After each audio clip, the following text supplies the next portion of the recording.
Hello, ladies and gentlemen, and welcome back to the In the Mixer podcast.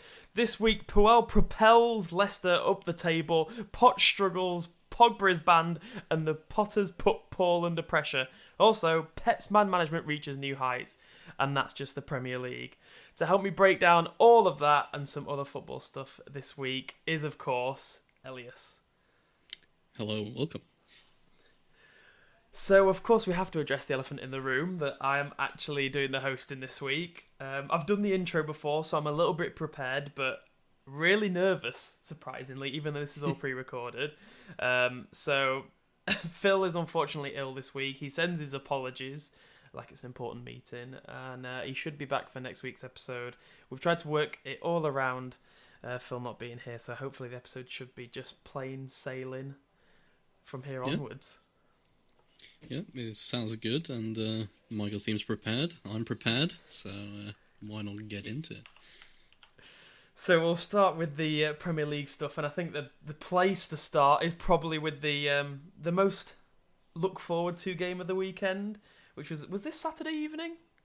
Yeah, it was, because I had to rewatch it because I was at work. And it was Arsenal against Manchester United, final score being Arsenal 1, Manchester United 3, and what a game this was. It was insane. It was really probably the best, top game of the season thus far. Yeah, pretty much. I don't think there's any debate over that for me. It was like both teams were so attacking. There were so many different elements to the game. It was brilliant. So Valencia obviously gave United the lead from a Koscielny mistake, and then Lingard doubled that lead with a Mustafi mistake. Arsenal kind of shooting themselves in the foot for that, and then Mustafi went off injured, which I thought was quite funny. It didn't seem like he did anything to injure himself. He just decided, oh, I'm so embarrassed. Yeah, you put a tweet out as well, didn't you, with Mustafi. He just didn't want to play this game, so he went off. He didn't want to get destroyed.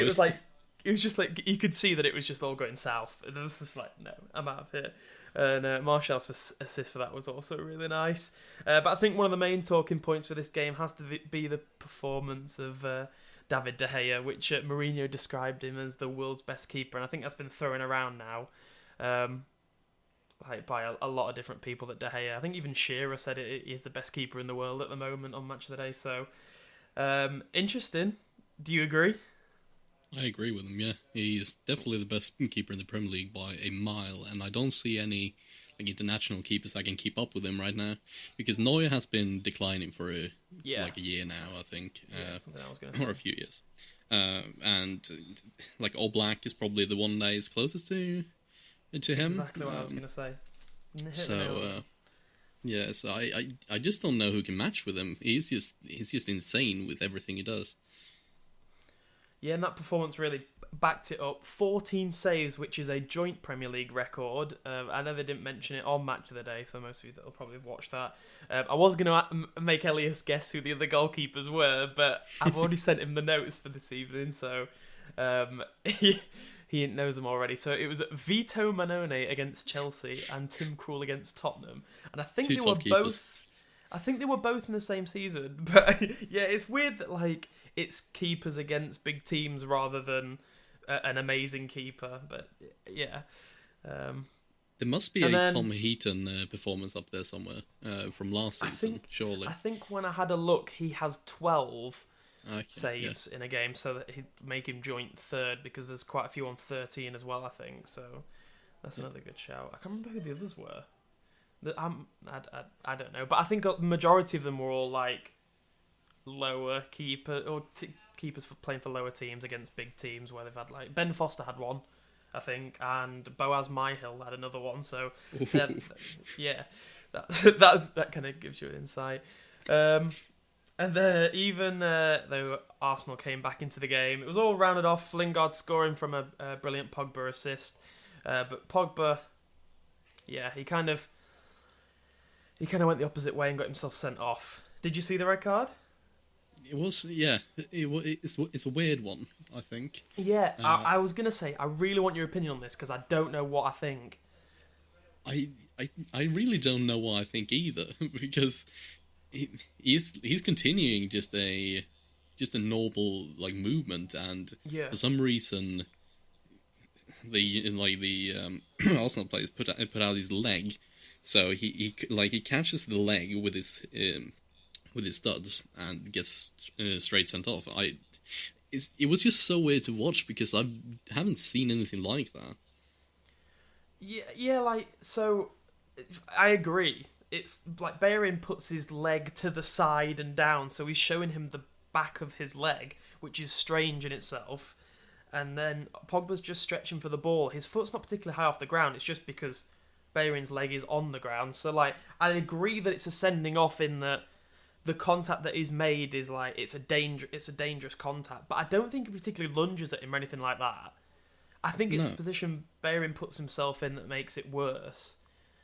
Yeah, and It's I saw a really similar situation in the Rangers game. I saw a highlight from that from this weekend, and there was a Rangers player who he was basically like in the middle of the field, and he plays a pass and follows through with the passing movement with his leg. And completely catches. I don't know if they play Dundee or Aberdeen. I can't remember. But he catches he catches one of their players' legs in the following movement. Like he's just on a passing move and catches the leg. It looks like a really bad like stamp. But it's really just a pass. But he just catches it horribly and he gets sent off for it. Like, it's ridiculous. Yeah, and I don't want to say that obviously we're overcautious these days because that's like it sounds like an old man thing to say, but there is going to be contact in the game. Like the Pogba one, I think it's a fair one to say if a red card was given or a red card wasn't given. It's like fair either way. Yeah, But it's just a strange one, and that means he'll obviously miss the Manchester derby, which I think is a huge loss. We saw United not playing particularly well when Pogba was injured. I personally think it could be like a game-changing loss because Pogba's been incredible when he's playing for United. yeah, they need to get Fellaini back in that form he had before he got injured as well, because he was a really good just a replacement for Pogba, even though they are two completely different players. But Fellaini did such a good job in that role, and if he can step up now as well, then I can probably see them pull through. Yeah, and I thought that they might actually appeal that decision, but it was just I saw it in the news just before we started the podcast that they've decided not to appeal. I don't know. I really wonder what goes behind the scenes when there's like an appeal going on. Do they ask the player if he wants to appeal it, or do they just? Was it all a club decision? Yeah. Yeah, I really want to know that actually. I don't know. I feel Pogba would have probably wanted to appeal given that he clapped off, but I think that might be a factor. That there was also an element of dissent that he wasn't punished for there, like him sarcastically clapping as he went off. But regardless, the bigger picture, Arsenal, when it's all going right, it all seems to just go wrong again. They also play their strongest team, I think, and I was really disappointed in how they performed. Like, of course, they had a lot of chances. De Gea was absolutely amazing, but you should be scoring at least 3 goals in that game. There were so many chances. There is an element of poor finishing in it as well. Yeah. And I think it might have been Arsene Wenger that said it himself, actually, that he said that we just weren't clinical in or weren't composed enough in our own penalty area or in their penalty area, which I think is true. All the chances were sort of, they were easy enough for De Gea to save, which is why he made so many saves. So, but they did put in a good performance possession wise and whatever, 75% possession. The Arsenal way. Yeah. So it was a strange game. I think it was a really good game, but it's going to be a tough one for Arsenal to come back from, like losing in that fashion when you feel like you've played well. Luckily they've got like Southampton next week, I think. But so big confidence booster for United going into the City game next week. Yeah, I'm really looking forward to that game because United, of course, we never know how they're going to play against bigger opponents, and we saw them go full out against Arsenal, but I can't see them do that against City, or they will get really punished. Yeah, I definitely agree. So we'll move on. Well, enough of talking about the big game. We'll move on to a big score. Brighton 1, Liverpool 5. I wasn't sure where to put this one in the running order because I feel like it's almost business as usual, this one. But I guess when there's a 6-goal game, you've got to put it in high up the order at some point. Um, the bigger picture, Brighton have yet to take a point off the big six teams this season. I just thought it was interesting. I'll get your opinions of that in a minute. But Emre Can scoring, Firmino with 2, Coutinho with 2, and then Glenn Murray scoring a penalty. Just so, in Phil's absence, I'll say that Glenn Murray's world class because I'm sure he'd be delighted to hear that. But it was a strange penalty. Did you see it? Yeah, it was really weird. It was. I don't think an offence was committed. I'm pretty sure a Brighton player jumps over another Brighton player and there's a penalty given to Brighton. So I don't. It doesn't really make sense to me, that one, how a penalty was given. But as you heard, it didn't really impact the final result. But Liverpool's front three again were unreal. I was really frustrated to watch the defending that Brighton did after conceding the first goal. Because after the first goal, they decided to put 8 players up by the halfway line, taking the kickoff. So they rolled it back to one of the centre-backs and put the ball forward, lost the ball, and they got completely countered, and I was so mad watching that. I didn't even see that. It was insane.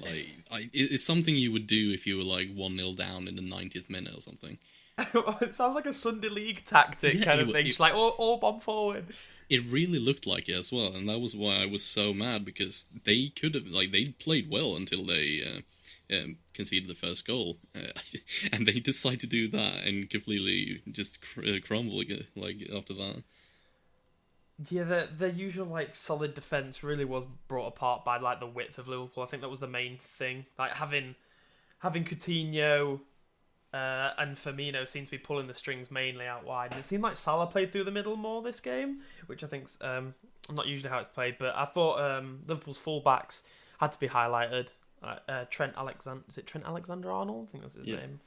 And then Robertson, is it Andy Robertson as well? Andy Robertson. Whole one, yeah. I thought they both had really good games, and I think that's probably a massive positive for Liverpool. That while they played 3 at the back, obviously we've talked about Liverpool's defence being not very solid.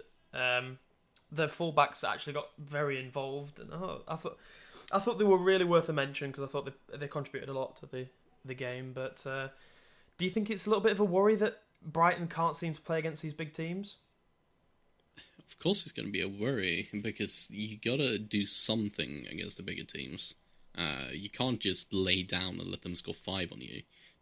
It's just not acceptable, against any team. They were playing, like I said, they were playing well up until they conceded their first goal, and they were looking like they could give Liverpool a match. But as you said, Liverpool's wingbacks were really good in this game, and they really pumped forward. Trent Alexander-Arnold has got a really good right foot for crossing. But also Andy Robertson, who I thought really got down that left side. But he also, I'm kind of thinking that he's maybe nearsighted or something, because sometimes he just runs off the pitch with the ball by the byline, and I've seen it so many times from him. I just don't think he knows how far he can go with the ball, if that makes sense.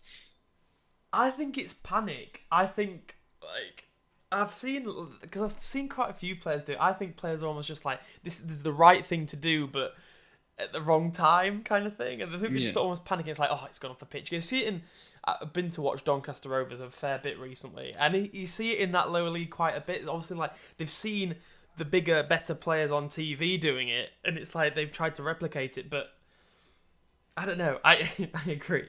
It looks quite comedic, but obviously, it's really not good to happen quite a lot. But credit where credit's due. I think they had good games despite him being nearsighted. It's interesting seeing Gini Wijnaldum play at centre back this game. I thought that was an interesting one. Former centre attacking midfielder at Newcastle, slowly working his way back at Liverpool. Soon to be a goalkeeper. I guess it gives him game time. But no, it was very much business as usual, I think, mainly for Liverpool. Brighton made it pretty easy for Liverpool, but it was it's putting 5 past them's not not always gonna bode well. Not at home. That's a Yeah, bit too much. yeah, they did. Just sorry, a final point to make.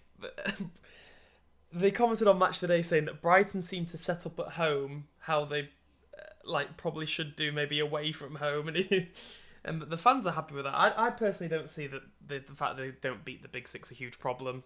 I think for them it's about staying up this season. I think if we're 2-3 seasons down the line and they can't do it, then it's a problem they have to address. But they're not going to beat. They're not out there to beat Liverpool. They're out there to beat the teams around them. They're sat 12th in the table. I think it'll become a worry if they ever get into problems. But right now, I don't think it's a huge issue. But without a win in 4, so hopefully against Huddersfield next week, that's going to be a big game for them to Definitely prove themselves as the best. They're still the highest. Yeah, they're still the highest promoted team in the table. So are they above Newcastle? Yeah, Newcastle are 2 points behind them, and then so Huddersfield. Yeah, they are. Got a decent what's it called? Goals to goals against. Yeah. It's -5. It's not bad for a mid-table. So given that you touched on Newcastle, we'll go to your beloved Chelsea against Newcastle next. Yeah. A little bit of an early scare. Dwight Gale giving Newcastle the lead in the first half, but normal service was definitely resumed with Hazard. And did Morata got the second? Did he score the penalty as well? Did he take the penalty? No, Hazard took the penalty. Panenka. Oh, did he? I missed the penalty. So there you go. Even my notes were wrong this week. But foul from Matt Ritchie meant that Chelsea put themselves 3-1 ahead. And I'll let you talk about Chelsea as usual. Give us your insight. Yeah, we can start off with the Dwight Gale goal, which was really frustrating to watch. Alonso this season is just...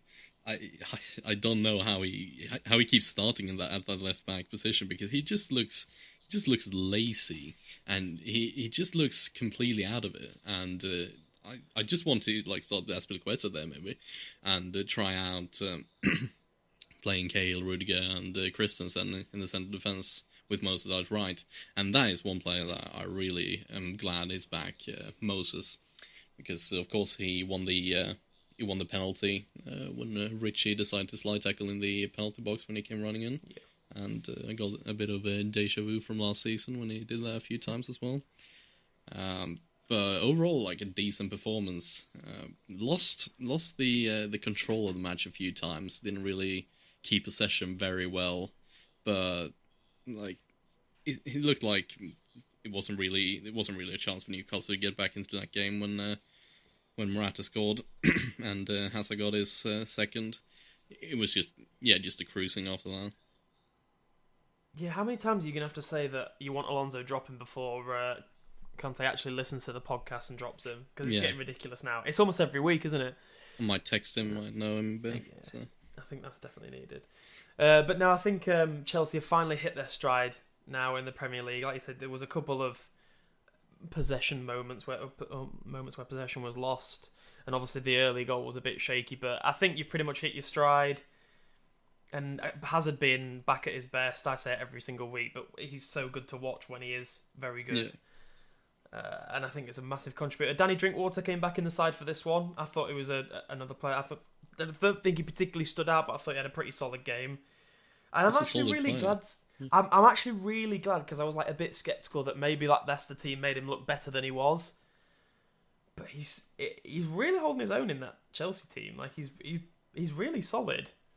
I feel like we missed that kind of box-to-box midfielder that he's actually playing under Conte, and it's really fun to watch, because Hazard actually he can do a lot on his own, but he does the best if he's got players around him that he can 1-2 with, and he tried that a lot with Drinkwater this game, and it actually looked really good. He was close to scoring a left-footed volley where he 1-2'd with Drinkwater just outside the box. Yeah, and I saw that on the left side. Yeah, and it's just looking good, and he's looking really stable, and he can defend, he can attack, he can shoot. He even had a long range shot in this game, so yeah, looking good.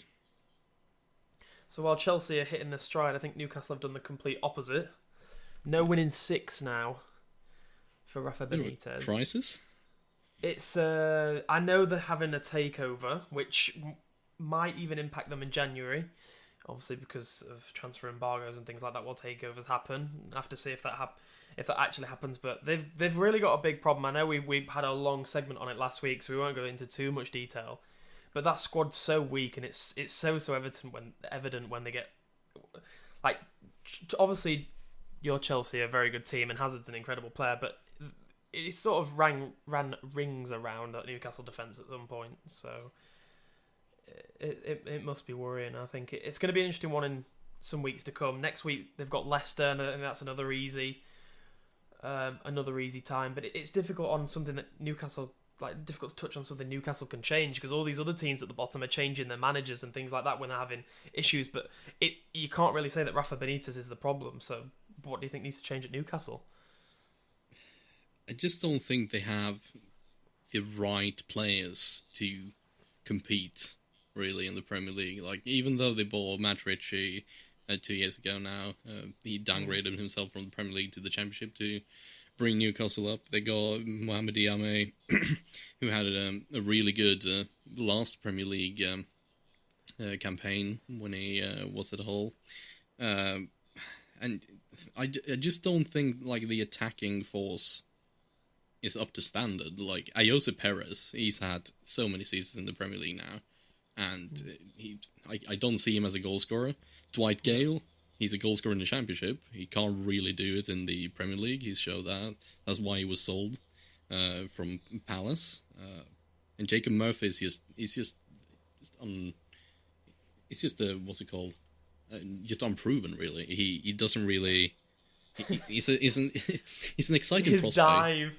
His dive for the Dale, I think I've completely forgot about that. I have to bring it up because it was like wrestling, it was like off the top rope kind of dive. He flew from one side of the box to the other, I'm pretty sure. Which I found quite funny. But no, I agree. I think the issue is definitely with the quality of players they have. Manquillo, I don't know what what kind of qualities they saw in him when he was first at Liverpool and then at Sunderland, and he didn't really make anything decent, and they just bought him. I just feel like that was one of the worst buys of the transfer window last year. So yeah, definitely got a lot of players they need to bring, a lot of positions they need to strengthen. So I think that's the nice transition. A team that did strengthen many a position but have struggled this season, of course, is Everton. And Big Sam's back. Big Sam is back in the Premier League. Everton pretty comfortably beating Huddersfield 2-0. The second win on the trot now for Everton, which the Sam Allardyce Magic, he's been in charge for one game, but we'll call it his Magic anyway. They're up to 10th. So that just shows how big their problems were, and they're just I think they're only 10 points behind a Europa League spot, so I'm sure that's definitely in sight for Big Sam's team. So a quick mention of Rooney's hat-trick in midweek. I know Phil was desperate for us to talk about it, and it's good to see Rooney playing well again, but is Wayne Rooney world class? Oh yeah, come on. He's Glenn Murray level. Okay. So Calvert-Lewin being a really feature point in this game. His back heel for the first goal, and then Gylfi Sigurdsson finishing from about 10 yards out, which interestingly is his closest goal in the Premier League. That's the all of his other goals have been past that. I don't know how to really phrase it properly, but it's a really strange statistic. I thought that is quite. He's only scored in the box 3 times, and they've all been from 11 or 12 yards out. So interesting. I think it shows that kind of a player he is. He scores a lot of free kicks and stuff like that. And then Calvert-Lewin scoring the second. A bit fluky. And then Calvert-Lewin getting the second from a Huddersfield mistake, which we've highlighted in the past. And it's good to see Calvert-Lewin doing well. Obviously, a young player for Everton. I think we've highlighted in the past that he's been a big asset to them when they've not played well. But definitely good to see Everton back to winning ways, and I'm sure Big Sam will put that solidarity into them and keep them there just in time for the Merseyside derby. Did you see the Everton Huddersfield game? I saw the goals. I Yeah. didn't really pay attention to it. It doesn't feel like a very interesting clash to me. But of It course, if wasn't a Everton, game of great quality. I'll yeah, be honest. It was as much as Everton won 2-0. It really wasn't a game of great quality, and I think it was. It showed that Huddersfield are struggling at the moment. Obviously, Everton have been struggling, but they played a lot of good football in this game, which I think is going to be a big bright point. And then kept a clean sheet as well, so it's going to be um, a huge positive for Sam Allardyce to concentrate on in the coming weeks. And that Merseyside derby is going to be an interesting one with Liverpool in such good form. Everton obviously now hitting a little bit of form. It's going to be. I think both derbies next weekend are going to be really interesting results. I think they really could go either way. Obviously, they say derby form doesn't really matter going into it, but it's just it really it's poised to be an interesting one. The Merseyside derby. definitely is. And if Everton win, do you think Sam Allardyce would take the England job? Oh my god. Can you imagine Gareth Southgate getting sacked and them just being like, "Oh, Big Sam"? It'd be so typical. He's such the rescuer, isn't he? And even if it's none of it is Sam Allardyce's tactics, it's like the mentality that he brings. I've got an even better suggestion. Tony Pulis. Oh man. Tony Pulis Oh, for man. England. Get Oh him in. man, I can't even use that as a transition to West Brom Palace because it finished 0-0. So I don't even know what to say on that. That's just. Oh, Yeah, I don't think there's much really to say about this game. It was just Everton winning in half good fashion. yeah. Calvert-Lewin's back heel, probably the highlight. Yeah, Really good. pretty much that. Pretty much that's it. So we'll move along to Watford against Tottenham. Two teams that are overachieving. One of them is a definition by Phil, and the other one I think is just acceptable that Watford are overachieving. Kabasele getting the first goal of the game by some poor defending from a corner. Tottenham's defensive woes just continue, and then Heung-min Son getting the restoring parity and getting the equaliser. But I think the main point of this game was the refereeing decisions. It was there was how many yellow cards? There was 6 yellow cards in the game and 1 red card. Yeah. Obviously, the red card going to Sanchez. And thoughts? Yeah, it's a red card for me. It's unnecessary. Completely off the ball. Like, arms in the air, elbow in the face. That's a red card. I don't get why, because he's got the pace Yeah. to stop the break. There's no need to do it. And then on Match of the Day, this really wound me up. They made the point that, the same thing happened to Harry Kane just a moment before and he didn't get sent off. Harry Kane was like, at the most, shoulder brush aside.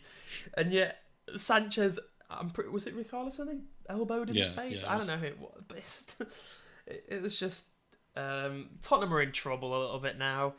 Even if you say that they were overachieving before...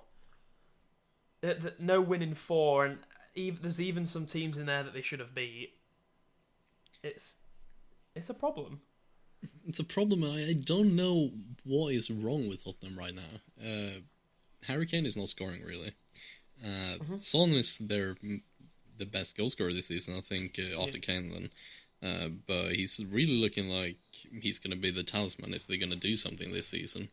I think they just need to really put all of it on Champions League and hopefully do good there, because their Premier League season is looking really rough. Yeah, it seems to be like I think it's mainly individual performances that are really standing out. Like Dele Alli's not in good form at all. Harry Kane seems to be he seems to not reach full fitness. Yeah. Like a couple of times he went down in this game, and it took him a while to get back up, and he seemed to be like he was actually injured. And then there's obviously defensive errors as well. Sanchez getting sent off doesn't help. Trippier and Davis still doing pretty well attacking-wise, but defensively not really adding much. Highlighted Larry not having a great time as well in the past couple of weeks, what I personally did. I don't know whether anyone even agrees with me. Yeah, exactly. And it's just that the highlight seems to be Eriksen's assists and Son's goals. So it just... I don't know, maybe Tottenham need to drop a big player. for it to Yeah. really, like when you mentioned Chelsea earlier in the season having to drop Cahill to improve his performances, it seems to have worked because your form's obviously turned around since then. Yeah. And while it can't be like the finger can't be put directly on Cahill, whatever, but it seems to have just worked. And I think Poch has got to do something like that next because he can't keep spiraling and losing games that you'd probably expect them to win. Next week they've got Stoke as well. Stoke are a team that they're a plucky team. They'll beat big sides, and Tottenham obviously play like the majority of the big teams. You got to worry for him a little bit now. Yeah, and that point with the dropping a big player, as you said, Cahill was dropped for a few games, and he really bounced back, and he's been playing really well since then. Yeah. It's just about I see Cahill as a player with a really strong mentality. I don't see Dele Alli or any player like that with the same kind of drive. I think he would probably have a more like pissed off mentality if he was dropped from a game, and I don't think that really helps Tottenham at all. No, I definitely agree. Yeah, I think Dele Alli's a bit too young to be dropped in that situation. Obviously, Cahill's got a lot of maturity, a lot of years behind him, and Dele Alli's still very young. And it's like, who do you put in his position, really? It's probably Harry Winks, but he's in the same situation. He's young and not very football mature, so I don't know. It's tough times for Tottenham. I'm sure Poch will sort it out. I'm a little bit of an admirer of him, so it's yeah, it's tough times. But Watford, they're in decent form, I guess. Dropped off from where they were, but probably should have won this game. In all honesty, with the amount of chances they had. Yeah, it's well, it wasn't that many chances, but of course there were clearer chances than quality Tottenham chances. had. But I've said this, like I think Watford will drop off a bit more. They probably will end up in the 8th, 9th position somewhere around there. But with the start they had, you really thought they would do more because they were looking really good. They were looking like one of the best teams in the Premier League. For a team like Watford, that is insanely good. So a huge prop to. They just conceded too many goals. That's the only issue. Yeah, a huge props to Marcus Silva for everything he's done thus far, and props to him to not take the Everton job because I don't see why he would ever do that. Yeah, it would seem like a little bit of a step sideways, if not backwards. Yeah. So, yeah, it's good to see that he'll probably be staying now at least till the end of the season before he's picked off by another big team. Stoke, given that Everton, you reckon? See, I'll put Phil's. I'm just putting in Phil's opinion when I can. Phil thinks he'll go to Arsenal, but was it Phil that said he'd go to Arsenal? Yeah, I think Phil always has opinions about Marcus Silva. See, I can't remember because I feel like I've had an argument with Phil. Sorry, a debate with Phil about him going to Tottenham, but I can't remember whose opinion was what. I feel like the argument just sort of ended in we were both making the same point. But I digress. Let's move on. From one manager that's definitely staying with his team to a manager that could be on his way out. Stoke 2, Swansea City 1. Swansea taking the early lead through Boney, but unfortunately couldn't keep hold of that and currently sit rock bottom of the Premier League on 9 points. Shaqiri made it 1-1 and then Diouf won the game with a decent finish. And I think it's time to ask the question: is it time for Paul Clement to go? I don't think so. I think he's still got work to do there, and he could probably do keep them up. But he needs to drop Renato Sanchez. He really needs to drop Renato Sanchez. He needs to try and get Bone to score more. I think that was his first goal in since April 2016 in the Premier League. And that is just insane for a striker like Boney. So he needs to get Tammy Abraham going again, like the good start he had. And he also needs Boney to work together with him. Because Andre Ayew and Tammy Abraham have found each other a bit. They have been playing well together, but Boney just came into that front three. And he needs to find some kind of dynamic. He only has those three strikers, then the rest of the team is pretty weak for me. Yeah, I don't know. It's really tough because obviously Swansea have been in this position before, and Paul Clement pulled them out of it. So you have to point at the squad being the issue. I completely agree. He has to get Abraham going again.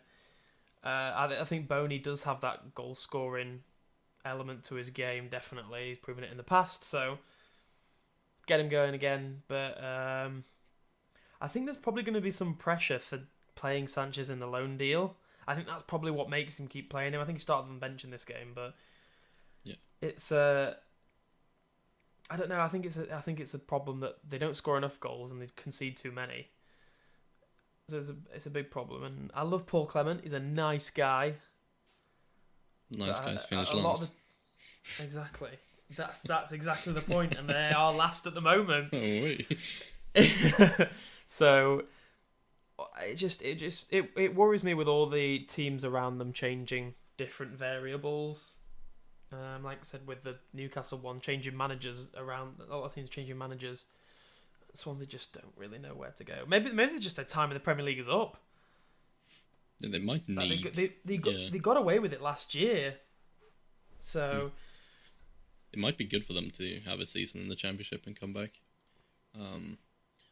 But it's always easy to say when they're actually in that situation. You probably feel for them, and if they don't get back immediately, then they're probably going to be stuck there for a while. You can't really give up. No. Like one man, Peter Crouch, who started this game, got an assist for Diouf's goal, and then I think we have to mention Shaqiri, who once again scored a very good goal. Shaqiri getting in form for the World Cup. This is gonna be interesting. It's just he really is playing so well. I've even put him in my fantasy team. That's how much faith I have in him. And Stoke, after a tough couple of games, getting a win which was much needed, and then obviously I mentioned that they've got Tottenham in the next game, and I think they could beat Tottenham. They already beat Arsenal this season. They got the ability to beat big teams. So I feel like Peter Crouch hat-trick or something like that. Oh, against his old club, I love that. Yeah. I'd love that. I love that. I like the thought behind that. Bring out the robot dance again. Oh god. Oh, that brings back some memories. I also remember like Crouch's. Did he get sent off in the Champions League? Was it against Inter? Oh, I just have memories of Tottenham in the Champions League in like the early days. I think he got sent off at the San Siro. What do you mean? I can't remember that. It's been too long. So yeah, one thing I did want to ask you, Elias, was where are Stoke going? What does Stoke have to do? Because they're currently sat 13th. Nothing really much going on. They don't look particularly like in danger of getting relegated, but nothing else is going on. Do you think they're happy to sit mid-table? Yeah, Stoke. I feel like they're happy to sit there probably for another 20 years. And Mark Hughes is definitely happy to sit there. I don't see him having the drive to get them forwards, and I don't see him being that unstable to let them go down. I think they got a really nice deal when they sold Arnautovic. I think they would be further down the table if he was actually still there. Agreed. So I think they're happy around the 10th, 13th spot. Okay, we'll move on to a team that's not happy with their position in the league. West Ham played City on Sunday. These transitions are better than Phil's. I'm putting it out there. See, it's great. Sat from afar, I understand Phil's issue, because sat from afar, I'm usually like, Phil, there's your transition. That was a great one. But now I'm sat in this position. It's really difficult to actually come up with them. You kind of miss them when you're trying to concentrate on what to bring up next. But yeah, 2-1. It finished to Man City. Another 2-1 result. I think is that 3? Is it 3 in a row? That City is it finished 2-1? I think it is. Is it 3 in a row? I think it's 3 in a row. There was Southampton 2-1 and then Huddersfield. 3 in a row. So another 2-1 win for City. Interested before this game, it was 90-1 for West Ham to win 1-0. And only 80-1 for City to win 7-0. Obviously, none of that was relevant at any point. West Ham did take the lead, though, and at half-time, those that backed the 90-1 probably should have cashed out, because well, while it was the City usual 1-goal handicap, which I say that City always have, they always seem to concede these days. They came through with a win. I think the highlight being a great assist again from Kevin De Bruyne, keeping up his excellent form. Did you see his pass over the top? Yeah, he's just something else this season.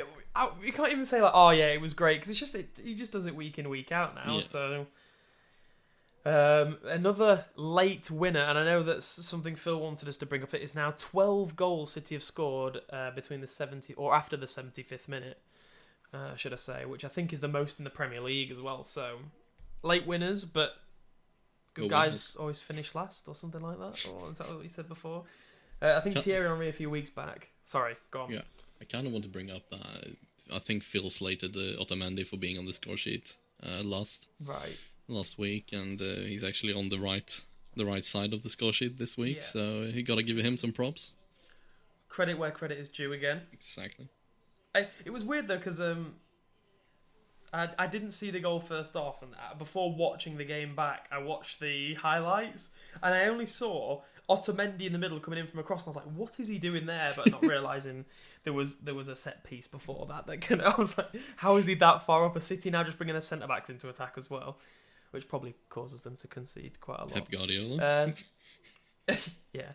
Obviously Pep's been in the limelight quite a lot this week, but we'll touch on that later. We'll not get into it right now. Do you think City are getting a bit off track? It's difficult to say to a team that has won 14 games this season and not lost one yet, but are they getting a bit off track with these sneaky last-minute winners?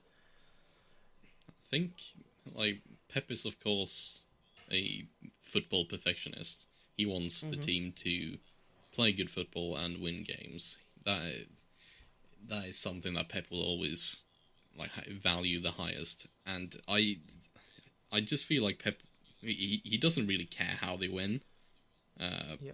They are getting the wins, and they're actually playing decent football. So it feels like the Man City of old, 2011, 2012 Man City, and they're really showing why they are the biggest title contenders. But I still feel like that's what you're saying. They're getting a bit off track. They are letting goals in that shouldn't really go in, and that could be really hurting if they don't find a talisman in Sterling or David Silva in this game, of course. Sometimes it might just not be their day, and they won't score at all, and they will let in that one goal and lose 3 points, and just the other title contenders will just catch up with them sooner or later. I'm really looking forward to the United game next week. It's going to be fun. Yeah. I think that's why I mentioned that it was with Paul Pogba out and City sort of. It's like both teams are on a little bit of. It's strange. I think it really is poised to be a really good derby, but yeah, like you were saying, that City just. I don't know. It's maybe Pep should concentrate on managing his own players rather than other players. If you didn't see this week, he approached Redmond after the midweek game. Nathan Redmond, of course, playing for Southampton, and it basically came out. Although Redmond covered his mouth and Pep's mouth moves too fast to even read. It came out that he encouraged Nathan Redmond to attack his team more like he did last season. It's just not up to him to say. It's so Pep. It's just like his OCD's that got that far with football that he's now had to tell other teams to start doing things right, which is interesting. I think we use that as our transition. Nathan Redmond got on the assist sheet, if that's a thing. Bournemouth 1, Southampton 1. Not really much to comment on this game. Boring Bournemouth once again. Huth making a big mistake for Bournemouth's goal, and then Charlie Austin equalising from a Redmond assist. So obviously Pep's pep talk had worked. Yeah, he is a great manager for Southampton. Exactly. So maybe you could take over the job there and do 2 in 1. Yeah, could work. There's not really much to say about this game, I'll be honest. So we'll move it on to another game where there's not really much to say again.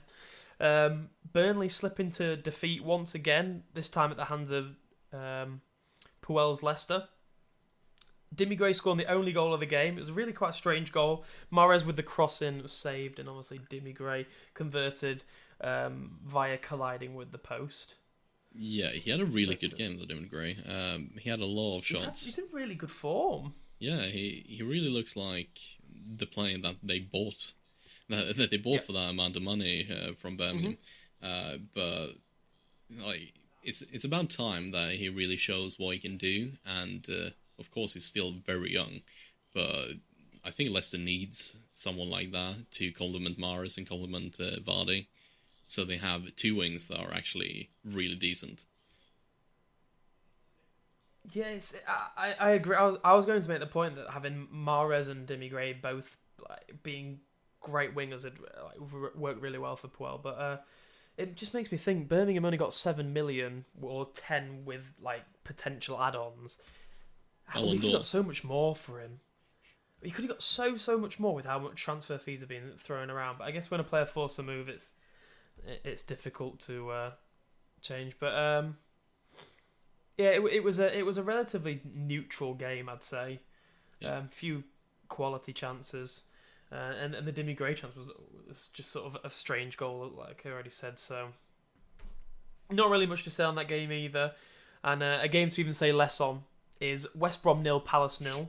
30 shots in this game, which is the most shots in a game for both teams this season across the collectively, and still no goals. Have you got anything to say on West Brom 0, Palace 0? I would have bet probably my house on West Brom 0, Palace 0 in this game. It's two teams that really struggle to score, and it's two teams that pretty much struggled to defend as well, so I was just expecting a midfield clash. So 30 goals, no, 30 goals, 30 shots. 30 goals. 30 shots is definitely more than I expected, but it probably reflects that they both have problems finishing. Yeah, it's just there was some chances. Zaha created a really good chance, and I think Robson Kano had another good chance. But move on. It's not. We can't talk about that game for too long. It's just too boring. Both teams obviously relegation 6-pointer, and next week Palace have Bournemouth and West Brom have Swansea. So it's going to be the same next week, but with two games going to be 0-0. So that's our in the mix of prediction. Well, my prediction anyway. And I think, have we done it? Have we completed the Premier League? That is the Premier League done. We'll move across the channel then. And to Italy. to Italy first, and move across the channel and down a few countries. Phil was desperate for us to get this one in, and I think it's worthy. Benevento getting their first points of their Serie A campaign against AC Milan of all people. Gattuso's AC Milan, and it came from a last-minute winner from Alberto Brignoli, who is Benevento's second top scorer, and he's also their number one, their goalkeeper. So it was an incredible dive-in header, ball played in from Cataldi, and he just sort of, in his own words, I just threw myself at it like a goalkeeper, not a striker's diving header, and it went in. I closed my eyes and it went in, and it looked exactly like that, but it was exactly what football's all about. It was brilliant. I just want to clear up as well, it was the equaliser, not the winner. Sorry. Yeah, well, yeah. Hang on. We now clarify good draws as wins. Ever since the Schalke result, that's how they go. So yeah, of course, 2-2 is how it finished. So it was a draw, but I'm sure Benevento will see that as a huge win in their eyes. It looked poised to go like that after Romagnoli got sent off as well. So and Gattuso definitely was not happy about the result, and he ever happy? Aired some of his thoughts. No, I don't think so. He's just an angry man. I think he's just a very angry Italian man. So he did voice his opinions that when players lose these games now, they post on social media, whereas I used to go and sit and cry or something along those lines. And I don't know what I think of that. I think it's just maybe electricity's now been invented, Gattuso, so they kind of have to do things like that. So, Yeah. But nonetheless, a brilliant result. Is there anything else you want to talk about from Italy? Inter winning 5-0, going top of the league, maybe. Perisic hat Yeah, trick.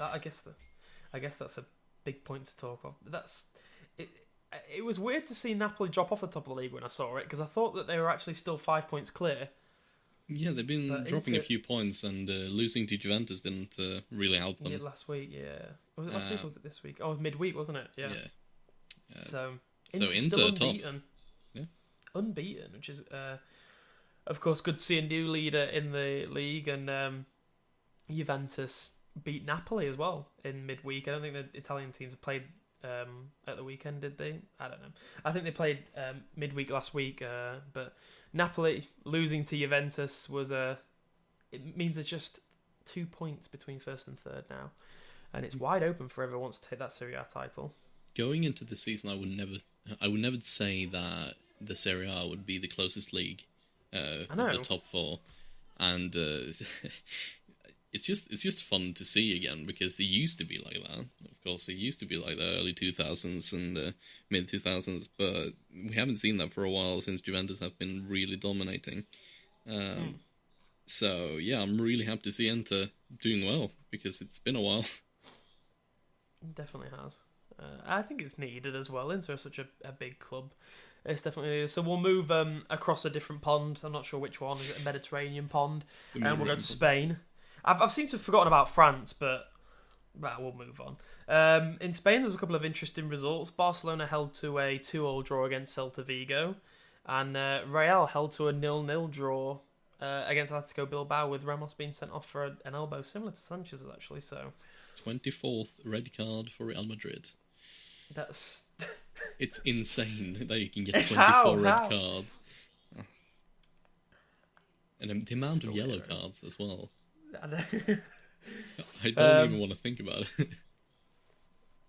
It's ridiculous. But moving back across the pond to another team that got a red card, I want to talk about Schalke, managing to only get a draw against bottom of the table FC Köln, which is awful because they could have gone second because Hoffenheim, who lost 3-0 to Hamburg last week, managed to beat second place Red Bull Leipzig 4-0 this week. So the Bundesliga ever entertaining. And Gladbach, who I praised so much last week, lost 3-0 to Wolfsburg, who are pretty much like 16th or something like that. So there's just the Bundesliga is just a mess. But Dortmund once again without a win, another draw for them.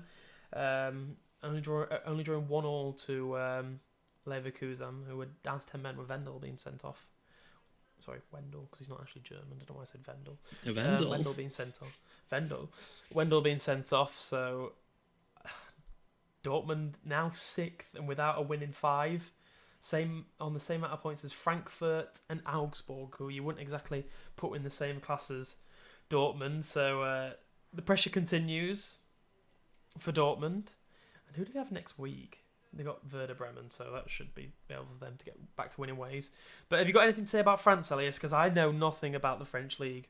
The French league. We can mention that PSG lost their first game of the season, I think. Oh, we can. Against I'll be Strasbourg or Strasbourg or whatever. He's not German, but I always do German when I hear It that. sounds like a German. Yeah, it sounds like a German. So they lost 2-1 away from home against the 16th placed Strasbourg. And they're still 9 points clear, so there's nothing else to say, I think. Yeah, I think that's France covered. Thank you. League. I'm glad you did that job for me. We are running a little bit out of time, but we will touch on the World Cup draw that obviously happened this week. We won't reveal which games we'll be seeing. I think we'll probably explore that a little bit more when we get to our World Cup episodes. When the World Cup comes around, of course. And we'll get into more detail about the groups. But happy with Sweden's group? Both yes and no. I'm happy that we got Korea instead of Japan. I would have rather had Panama instead of Mexico, but I'm actually looking forward to playing Germany. Yeah, and we will be watching, spoiler, a German game. So Yeah. that's good. And England's group, my opinion is that it doesn't really matter because England will do how England will do. Whoever we play, Belgium, I think is going to be. We play Belgium last, I think, or do we play Belgium first? I don't know, but I think we played Belgium last. So either way, we probably should have. If we play Belgium last, we probably should have already qualified by the time it gets to the Belgian game. So I just wait till I don't want to jinx it. We'll just England. England will do what England will do at the World Cup, and yeah, I think we'll get more into that draw. Like I said, when we come around to our World Cup episodes. And before we finish, I do have a few things to mention. Phil has forced me to talk about Mark Clattenburg. It came out today that in the Spurs against it was. This is like breaking news. This is in the Spurs Chelsea clash in 2016, right at the end of the season when Spurs were trying to put pressure on Leicester. Mark Clattenburg said he went in with a game plan, which was not to send any of the Spurs players off to avoid the spotlight, which I thought, wow, that's really decent. Gave 9 yellow cards in the game. But then his next quote was, I allowed Tottenham to self-destruct, so Tottenham still lost themselves the title rather than me. Which I think is brilliant. I think that's a fabulous quote. I think it quote. It made Phil really, really mad, so I've decided to feature it in the podcast today. I feel like I can't remember what the exact comment Phil made on it was, but it's something about up his own arse or something like that.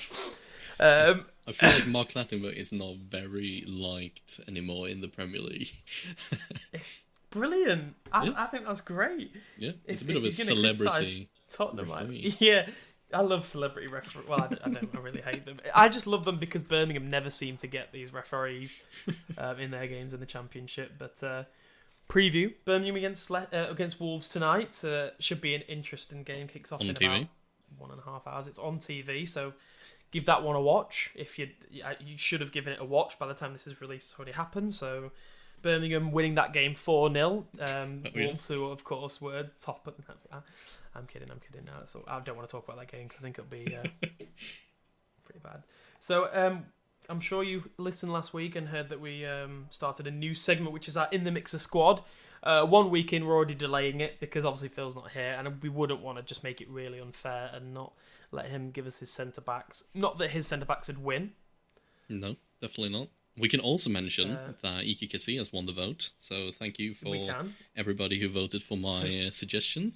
Mike Taylor was looking like he was going to win until we had a down to 18%. Yeah, just leave it at that. So it was easy for Casillas, and then was it 51%, something like that? No, so I think it was 68%. Right, so it went up even more. Yeah, which is fantastic. I'm glad you all found Mike Taylor's story very wholesome. So we'll delay the MVP, the In the Mixer squad until next week, and we'll move on to our MVP versus villain to round off for this week. Yeah, I've got a couple of MVPs lined up. Couple of MVPs. Because I got a feeling you're going to steal my one, and I'll happily let you steal it if you want to. But go ahead, give us your MVP of the week, Elias. So my MVP of the week has actually gone to Sam Allardyce. For even with him only being there for 2 games now, Everton have just been looking up. Or 1 game. Was this his first game? This was his first. He watched the last game from the stands, which he was technically in charge, I think, but it's not really. Yeah. So I just think that with David Unsworth's last game in charge, that was a really honourable sending off for him, and Sam Allardyce coming in and showing that he can make a team like Everton play football, even though they've been so down in the dirt. And I'm really hoping for Everton to bring this season back and actually finish on the top half. So that's why I'm giving Sam Allardyce my MVP. Nice. I didn't expect that, so I like that one. And I was going to give mine to De Gea. Yeah. But I feel that that's. Well, I've got to go with it because my alternative was Calvert-Lewin, and I can't really cop out and pretty much give an alternative to your. But I'll give reasons for both. De Gea obviously put in a fantastic performance, and no matter what you say about Arsenal's finishing, to make that many saves in a game, it definitely saved the points for United because it probably would have ended up 3-3 with the way that the game went if he didn't make that many saves. And he has had a particularly good season. The comments saying he's a world-class keeper are very much deserved, so he'll be my MVP. And I was mentioning Calvert-Lewin because I think I said it earlier in the podcast as well. He seemed to have stuck really well, sort of got stuck in really well through the hard times for Everton, and has been a standout player for him all season. It's good to see from like such a young player. It's very honest, I think so. He gets my MVP, and that obviously rounds off that. And we are allowed to say this week villain because Phil's not here. Phil usually, I don't want to call him villain because Phil's very much a pacifist of words. So we're gonna go with villain of the week this week, and give me yours, Elias. Okay, so my villain of the week is gonna go to the Brighton Hove Albion defense after the first goal. After the first goal, the second goal they conceded, because I don't know if it was probably a tactical decision, so I should probably give it to Houghton, but like putting 8 players by the halfway line. Oh yeah, I forgot about that. In the 30th minute, when you only 1-0 down, that is the most stupid thing I've seen in this season. I think the only thing he could have done worse was ask them to just shoot up from kickoff. I think that's like the only other tactic that would have been more Sunday League. It was so stupid. And against Liverpool as well, who just thrive on counter-attacking this season. It just blew my mind, and I was so pissed off when I sat here in my chair just watching it. So, yeah, that is definitely going to be my villain of the week.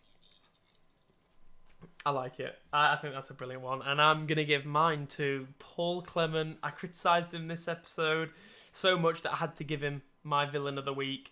And he is a really nice guy, but as you said, Elias, nice guys finish last, and if you finish last in the Premier League, your team probably doesn't deserve to be there.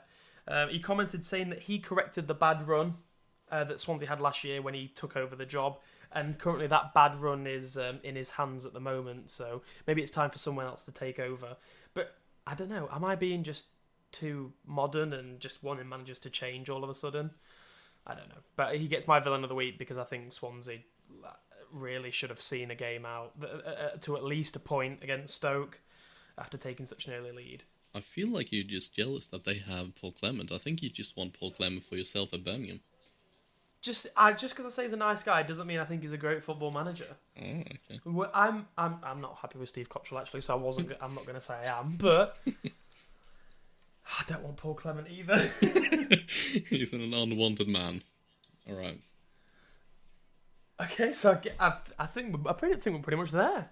Yeah, did a good job. Thank you very much. I find it quite nerve-wracking, but I think I settled down as once we got into it. So, thank you for joining me. Yeah, thank you. And as always, if you've got any questions for us, you can tweet them at In The Mixer Show on Twitter. Drop us with a follow while you're there; it'd be very much appreciated. And any other things that you want to direct via email, you can do that at inthemixerpodcast@gmail.com, and just send us anything you like. We'd love to put it in the show. We'd love to give you a little feature, but apart from that, I think it's pretty much time to say goodbye. Yeah, it's a sad moment, but goodbye. I can't even do my goodbye this week, can I? Well, you can do it, of course. Okay, we're going to do it. So Elias, say goodbye. Goodbye. And that's it from us. Thank you. Goodbye. Okay, I'm stopping now. Yeah.